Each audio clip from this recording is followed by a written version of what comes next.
loving kindness, compassion, sympathetic joy, and equanimity. All of these are rigorous meditation practices in their own right, used for the most part to cultivate one-pointed, concentrated attention, out of which the powers of these evoked qualities emerge, transfiguring the heart. Just naming these qualities of heart explicitly and making their role explicit in our practice may help us to recognize them when they arise spontaneously during mindfulness practice, as well as to incline the heart and mind in their direction more frequently, especially in difficult times.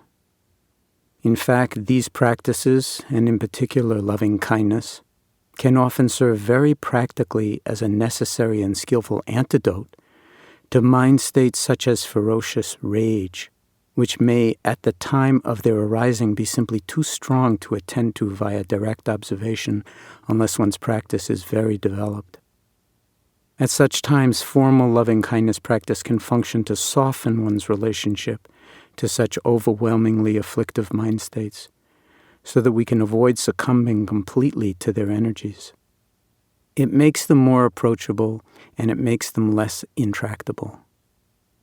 But with practice, direct observation itself, on its own, becomes the embodiment of loving kindness and compassion all by itself, and is capable of embracing any mind state, however afflictive or toxic, and in the seeing of it and the knowing of it, in open-hearted, non-reactive, non-judgmental presence, we can see into the nature of the anger or grief or whatever it is, and in the seeing, in the embracing of it, in the knowing of it, as we have seen, it attenuates, weakens, evaporates, very much like touching a soap bubble or like writing on water. What emerges in such moments is nothing less than loving kindness itself, arising naturally from extended silence, without any invitation, because it's never not already here. So, in a dignified sitting posture, or lying down, whatever you prefer, as you feel ready, bringing your awareness to the breath and the body as a whole, breathing, and resting here for a period of time, establishing a relatively stable platform of moment-to-moment awareness, riding on the waves of the breath.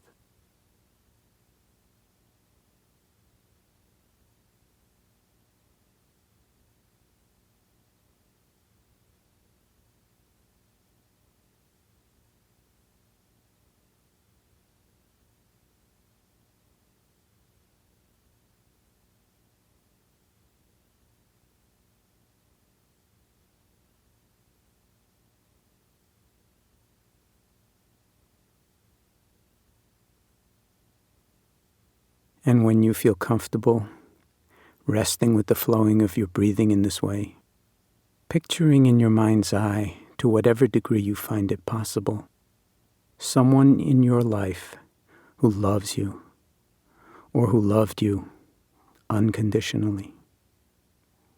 Evoking and giving yourself over to feeling the qualities of the selfless love and kindness they accord you or accorded you, and the whole aura or field of their love for you. Right here, right now, breathing with these feelings, bathing in them, resting in the warmth and radiance of their heartfelt embracing of you, just as you are or were.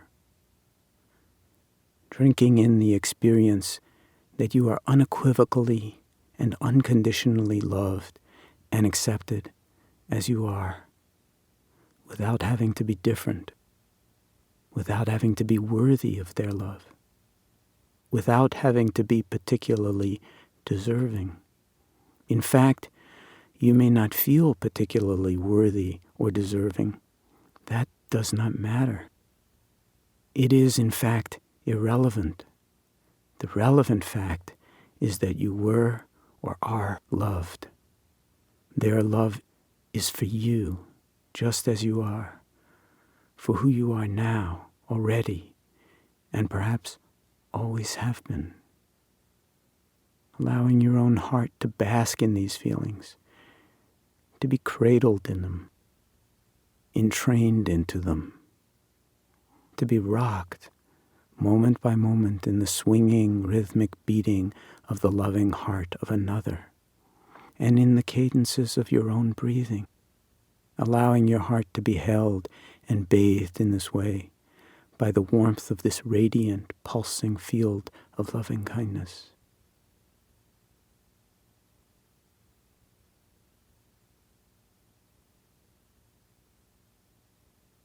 And if you encounter some difficulty in bringing to mind or conjuring up such a person from memory in this moment, then seeing if you can imagine someone treating you in that way, and imagining with great vividness the feelings of love and kindness and regard.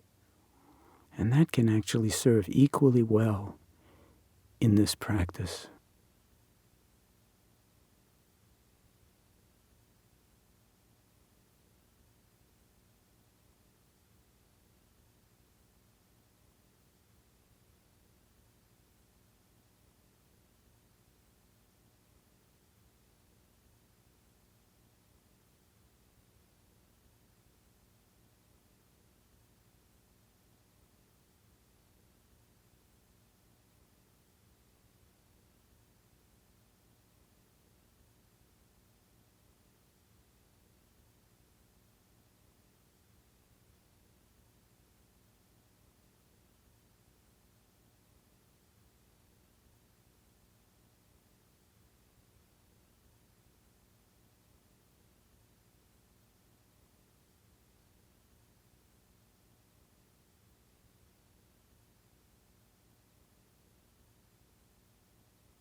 Now, as you feel ready, and whenever you feel ready, seeing if you can become the source as well as the object of these same feelings.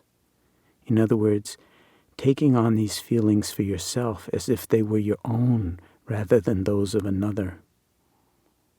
Lingering as best you can with the rhythmic beating of your own heart, cradling in your own heart these feelings of love and acceptance and kindness for yourself, beyond judgment of any kind, just basking in feelings of loving kindness akin to the all-loving embrace of a mother for her child, where you are simultaneously both the mother and the child, resting here in these feelings as best you can, from moment to moment, bathing in your own kind regard, your own complete acceptance of yourself as you are right here in this very moment, letting this feeling be self-sustaining, natural, in no way forced or coerced. Even tiny tastes of it are balm and succor for all the negativity and self-criticism and self-loathing that can lie beneath the surface of our psyches.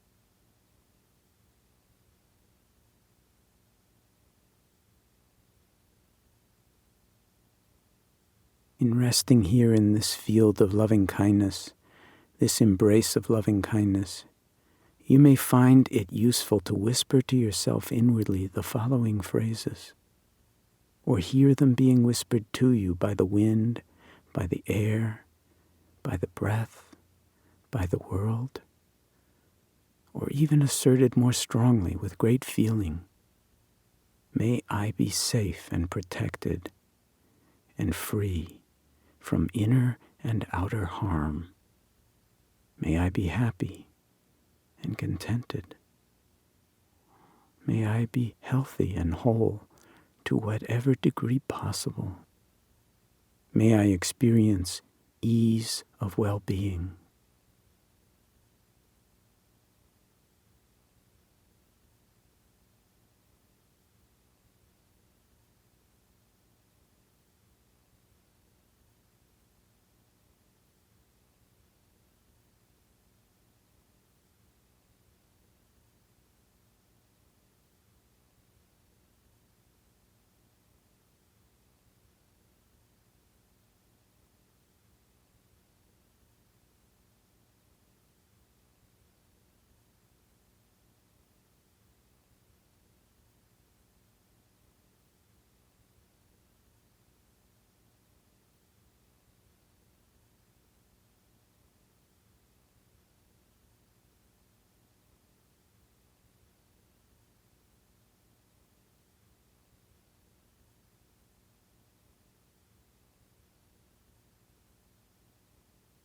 Gently, at your own pace, over and over, inwardly whispering, inwardly hearing, feeling, sensing, affirming, may I be safe and protected and free from inner and outer harm. May I be happy and contented. May I be healthy and whole to whatever degree possible. May I experience ease of well-being.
May I be safe and protected and free from inner and outer harm.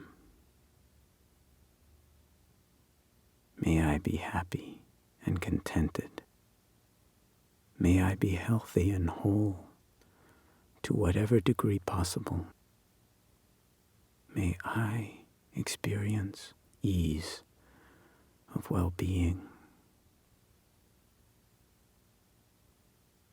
At first, it may feel artificial to be saying such things to yourself, or even thinking them. After all, who is this I who is wishing this? And who is the I who is receiving these wishes? Ultimately, both vanish into the feeling of being safe and free from harm in this moment, into the feeling of being contented and happy in this moment, the feeling of being whole in this moment, since you already are whole, the feeling of resting in ease of well-being, far from the dis-ease and fragmentation we endure so much of the time. This feeling, this very feeling, is the essence of loving kindness.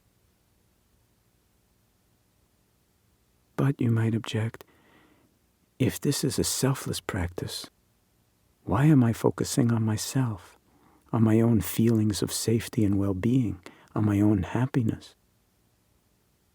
One response would be, because you are not separate from the universe that gave rise to you, and so are as worthy an object of loving kindness as anything else or anyone else. Your loving kindness cannot be either loving or kind if it does not include yourself.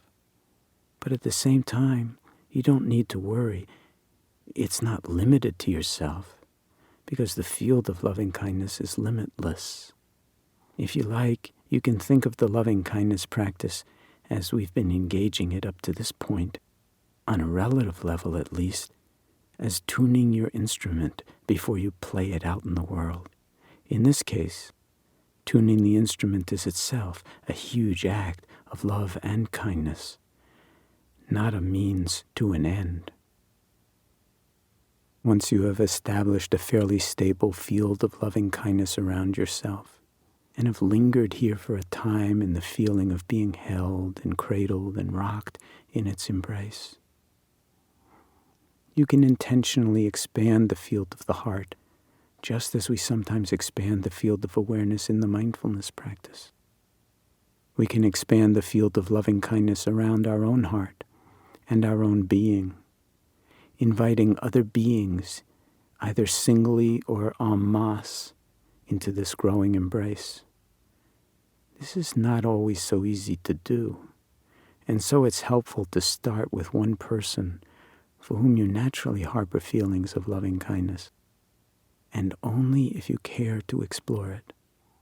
Otherwise, you can simply keep embracing yourself as the recipient of your own love and kindness, either using the phrases we are already using or modifying them to suit yourself. So if you are open to expanding the field of loving kindness out from your own heart and your own body and your own being, in your mind's eye and in your heart, evoking for now the feeling or image of an individual, a person for whom you have great affection, someone you are close to emotionally. Can you hold this person in your heart with the same quality of loving kindness that you have been directing towards yourself? Whether it is a child or a parent, a brother or a sister, a grandparent or other relative near or distant, a close friend or a cherished neighbor, singly or together, breathing with them or him or her in your heart, holding them in your heart, imagining them in your heart as best you can, because just to let you know, this practice is so intrinsically powerful that none of the imaging of yourself or others needs to be very vivid for it to be hugely effective. And wishing them well. May she, he, they be safe and protected and free from inner and outer harm. May she, he, they be happy and contented. May she, he, they be healthy and whole to whatever degree possible. May she, he, they experience ease of well-being. Lingering moment by moment in the field of loving kindness within your own heart, with these phrases as you voice them silently to yourself, and even more with the feeling behind them, repeating them in order, over and over, not mechanically, not like a mantra, but mindfully, with full awareness, knowing what you're saying, feeling the intention behind the feeling, the intention and feeling behind each phrase. May she, he, they be safe and protected and free from inner and outer harm. May she, he, or they be happy and contented. May she, he, or they be healthy and whole to whatever degree possible. May she, he, or they experience ease of well-being.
From here, whenever you're ready, if you care to, you can invite into the field of the loving heart those for whom your relationship is more neutral, or even people you don't know at all, or who you have only heard of secondhand. Friends of your friends, for instance. And again, cradling him, her, or them in your heart, wishing them well.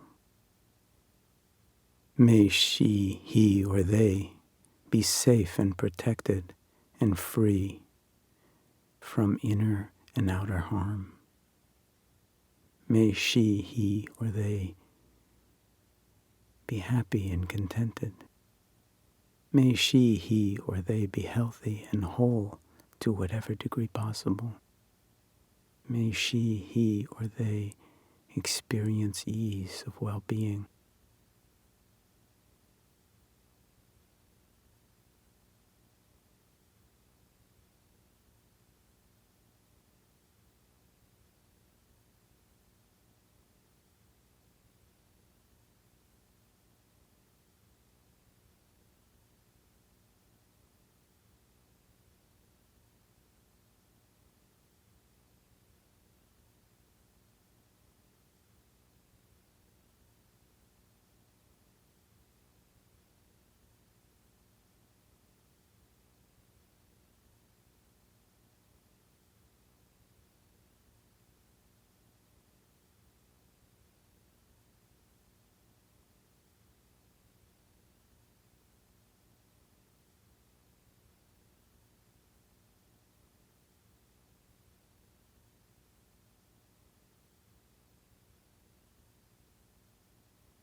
If you find the mind wandering or you find yourself struggling at a certain point, just as in the cultivation of mindfulness, just noticing what's going on in the mind, perhaps feeling the sense of struggle in maybe even maintaining your focus or your concentration, and simply over and over again, including yourself in the field of loving kindness and coming back to the phrases whispered, spoken inwardly to yourself,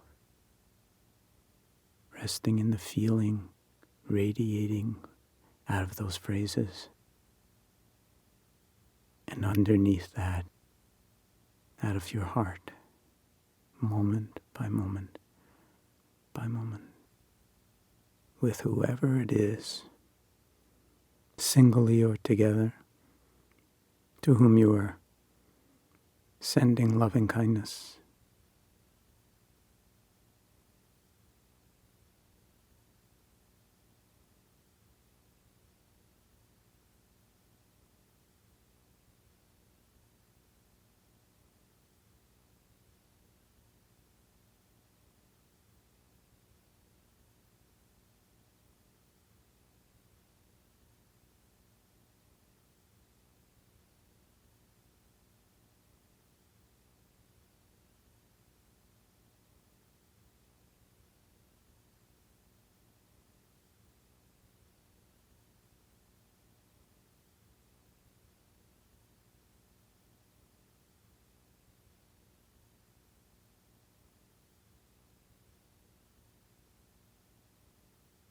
And from here, if you care to, you can once again expand the field of awareness to include one or more individuals who are actually problematic for you in one way or another, with whom you share a difficult past, perhaps, who may have harmed you in one way or another, who for whatever reason you consider to be more of an adversary or an obstacle than a friend. This does not mean that you are being asked to forgive them for what they may have done to hurt you or to cause you or others harm. You are simply recognizing that they too are human beings that they too have aspirations, that they too, in all likelihood, desire to be happy and safe. So as best you can, and only to the degree that you feel ready for it, or at least open to experimenting with it, extending loving kindness to them as well for all the difficulties and problems lying between you. May she, he, or they be safe and protected and free from inner and outer harm. May she, he, or they be happy and contented. May she, he, or they be healthy and whole to whatever degree possible. May she, he, or they experience ease of well-being.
Just as with the cultivation of mindfulness, where we can rest with one object of attention or expand the field to include varying levels of objects of attention, so in this loving kindness practice, we can linger for days, weeks, months, or years at differing levels of the practice, all of which are equally valid and equally healing, and all of which ultimately include each other. So if you wish to cultivate loving kindness and direct it only toward yourself now, in this period of practice or for many, many periods of practice, that is perfectly fine, and you can just keep and sustain that dimension of the loving kindness practice underneath my voice and what I'm saying. Or if you care to direct loving kindness only toward those who you know and love, or even one person over and over again, that is just fine too. Any level at all at which you care to cultivate and direct loving kindness is fine, is perfect, and ultimately embodies all the others anyway. For over time, it's likely, since your own capacity for loving, whether you know it or not, is infinite, that is simply the nature of love, that it's limitless, and therefore actually an infinite supply, that you may find yourself naturally drawn to invite more and more beings into the field of loving kindness, radiating from your own heart and your own being in all directions, inwardly and outwardly. Or you may find that at times they just slip in unbidden somehow. This is interesting to note. If you're not consciously inviting them in, how come they're showing up anyway? And how are they getting in? Maybe your heart is bigger and wiser than you think. In the spirit of the boundlessness of the heart and of love itself, we can expand the field of loving kindness even further to include our neighbors and neighborhood, our community, our state, our country, the entire world, if you will.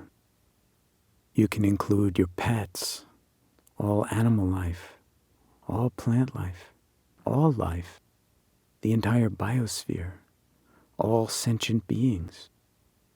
You can also get very specific and include specific people, even political leaders, in the field of your loving kindness, difficult as that may be if you differ strongly with them and find yourself judging them and even their basic humanity harshly.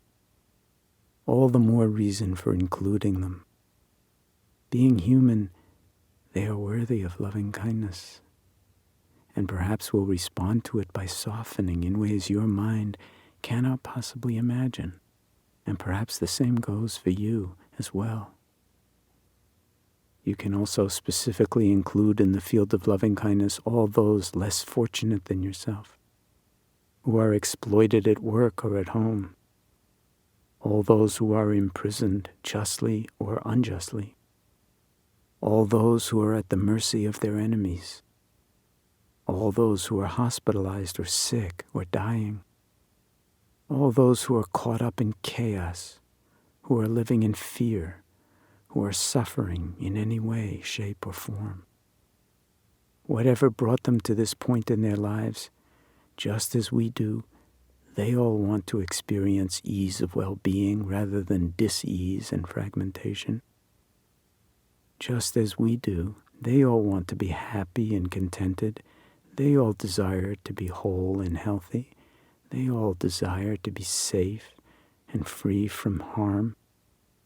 So we recognize this way in which we are all united in our common aspiration to be happy and not to suffer, and we wish them well. May all beings, near and far, be safe and protected and free from inner and outer harm. May all beings, near and far, be happy and contented. May all beings, near and far, be healthy and whole to whatever degree possible. May all beings, near and far, experience ease of well-being.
May all beings, near and far, be safe and protected and free from inner and outer harm.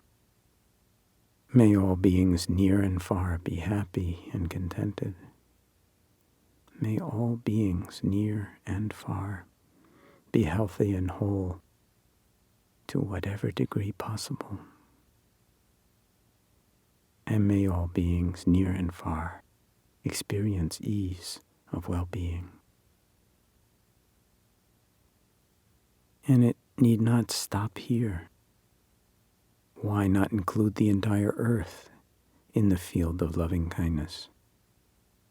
Why not embrace the very earth that is our home, that is an organism in its own right, that is in a sense one body, a body that can be thrown off balance by our own actions, conscious and unconscious, in ways that create huge threats to the life it nurtures and to the intelligences embedded within all aspects of that life, animal and plant and mineral, that interact so seamlessly in the natural world. And so we can expand the field of the loving heart even further, the field of our loving kindness, once again, to include this time the planet as a whole, and out beyond that, the entirety of the universe, in which our Earth is merely an atom, and we not even a quark.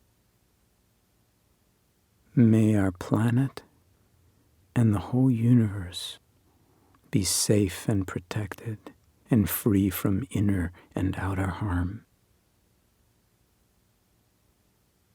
May our planet and the whole universe be happy and contented. May this planet and the whole universe be healthy and whole. May our planet and the whole universe experience ease of well-being.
May our planet and the whole universe be safe and protected and free from inner and outer harm.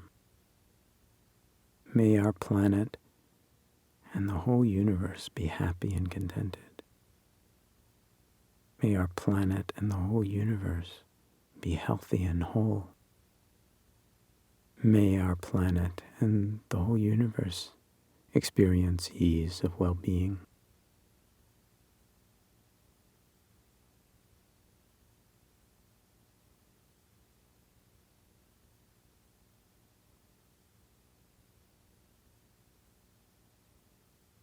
It may seem a little silly, even animistic, to wish for the happiness of the planet or the whole universe. But why not? In the end, whether we are talking about individual people who are problematic for us or the entire universe, what is most important is that we incline our own heart toward inclusion rather than toward separation. In the end, whatever the consequences for others or for the planet or the universe, or any levels in between, the willingness on our part to extend ourselves in this way, literally and metaphorically, to extend the reach of our own heart, has profound consequences for our own life and for our own capacity to live in the world in ways that embody wisdom and compassion, loving kindness and equanimity, and ultimately that express the joy inherent in being alive and the boundless joy inherent in freeing ourselves from all our conditioning of mind and heart and the suffering it brings with it. To do so in the loving kindness meditation is to practice the heart's liberation here and now, and now and always. No doubt the world benefits and is purified from even one individual's offering of such intentions. The relationships within the lattice structure of reality and the web of all life slightly shifted through our openness and through our willingness to let go of any rancor and ill will we might have been harboring, however justified we may think it is. At the same time, by our faithfulness to such a practice and to the deepest nature of our own hearts, we, who have arisen out of the earth, out of the life stream, out of the universe, out of mystery really, are somehow blessed and purified and made whole by the generosity of the gesture of loving kindness practice in and of itself, and its effects on the heart that for a moment at least is no longer willing to harbor rancor and ill will without at least holding that too in awareness with compassion. We who choose to practice loving kindness formally and informally, even if just a little bit, are always its first, but by no means its only, beneficiaries.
So, in the final moments of our time together, resting here in the radiance and luminosity of your own intrinsic beauty, your own intrinsic love, your own intrinsic kindness, whether you are using words or not, at whatever level you choose or intuitively are drawn to, radiating loving kindness inwardly and outwardly, near and far, yourself whole and part of larger and larger levels of wholeness, fully embedded in all life and in your own life. And as this formal period of practicing together comes to an end with the sound of the bells, affirming inwardly that this practice can be nourished on a regular basis if you are drawn to keep it alive and vibrant, just as can all the other practices we have been engaging in together, and affirming for yourself and for others, if you like, the old Navajo saying, which I extend to you now. May you walk in beauty. May you and all beings, near and far, walk in beauty.